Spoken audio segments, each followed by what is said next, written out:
farafangana am'izao dia tsy farany tsony satria dia eo akaiky ny fitondram-panjakana raha ny resaka lafin'ny fampandrosoana no jerena ireny hitantsika tamin'ny LFR reny izy a ny ekeny fitondram-panjakana ny anaovana ny lalana mampitaraina ny farafangana 120 kilometatra zay siditra ny farafangana iny hitondrana fisaorana ny filoha adjaina izany sy ny gouvernement zay tariny premier ministre maro ihany koa ny fotodrafitrasa zay hoentina amin'ny alalan'ny gouverneur ny faritra atsimo atsinanana ihany koa zay tsy mitaraitana miepaka manao zay azony atao ihany koa hitondrana ny fampandrosoana anateterahana ny vina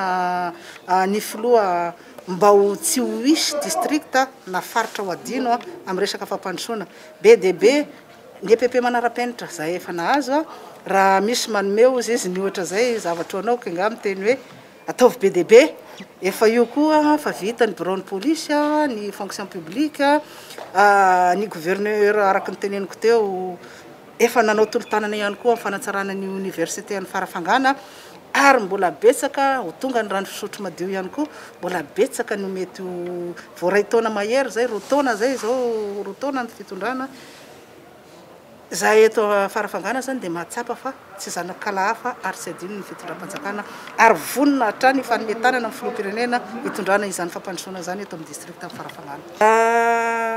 fifanomezan-tanana zahay ety amin'ny anteny mera-pirenena dia mifanometanana ihany koa ao amin'ny membre ny gouvernement fifanomezan-tanana no atao tantsoroka no atao hitondrana izany fampandrosoana izany raha ilaina dia ilaina mihitsy izany satria misy iarahantsika mahita fa tsy voatery araky ny membre ny gouvernement rehetrarehetra ny any anelakelan-trano any fa nisy olombavambahoaka no mahita sy mahatsapa an'izay ihany ka hitako tsy dia misy ny maharatsy ny fifanomezan-tanana eo amin'ny membre ny gouvernement sy ny parlementaire ary ny fampitomboana izany volan'ny CLD zany satria vola tsy hiditra ny aposiny sy olombavambahoaka zany fa mbola fampandrosoana no entina amin'izany zay taratra ny zao fampandrosoana misy ho entin'ny fitondram-panjakana